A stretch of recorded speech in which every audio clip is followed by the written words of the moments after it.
ఈరోజు నేను విజయవాడకి వచ్చిన చెన్నై నుంచి. సో ఈ వర్షాల వల్ల ఈ వరదలు ఈ రోజుకి 9 రోజులు అయినాయి. సో 6 లక్షల మంది కనీసం మినిమం కష్టపడుతున్నారు. సో నేను మా కంపెనీ మూలంగా ఈరోజు సీఎం గారిని చూసి ఒక 1 crore డొనేషన్ ఇచ్చాను. సో నా రిక్వెస్ట్ ఏమంటే, ఈ టైంలో మనము సీఎం గారు 74 years ఏజ్, ఆయన ఎంత కష్టపడతా నేను చూశాను. ఇప్పుడు బస్సులోనే ఉన్నారు, ఇంటికి కూడా పోలేదంట, ఇక్కడే ఉంటున్నారు. ఆయన ఈ వయసులో ఎంత కష్టపడుతుంటే మనం అంటే మేము నమ్మ వ్యాపారస్తులుగా మన శక్తిని బట్టి, నేను ₹1 కోటి చెప్పడం లేదు, 100 రూపాయలు ఇచ్చినా ఓకే, 1000 రూపాయలు ఇచ్చినా ఓకే, 1,00,000 రూపాయలు ఇచ్చినా ఓకే.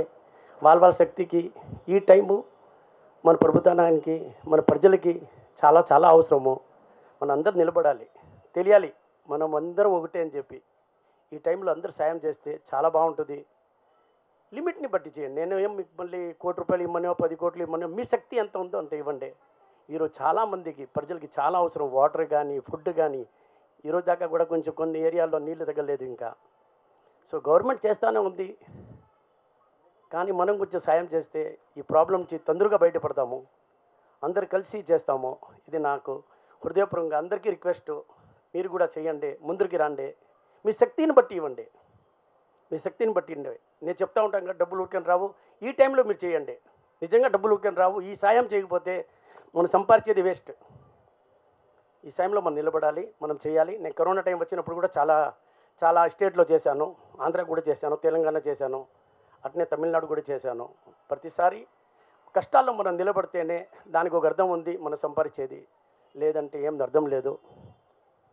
సో మీ అందరికీ ఇంకొకసారి వినతిగా చెప్తున్నాను, మనస్ఫూర్తిగా చెప్తున్నాను, మీ సాయం అందరికి కావాలి, గవర్నమెంట్ కావాలి, ఈరోజు ప్రజలకు కావాలి. మీరు కూడా వచ్చి నిలబడండి. నమస్కారం.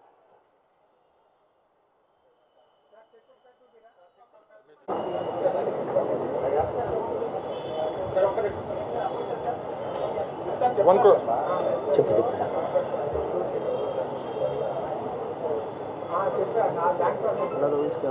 మాపి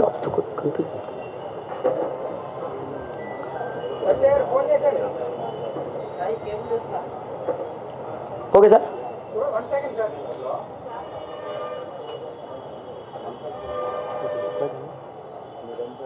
माफी माफी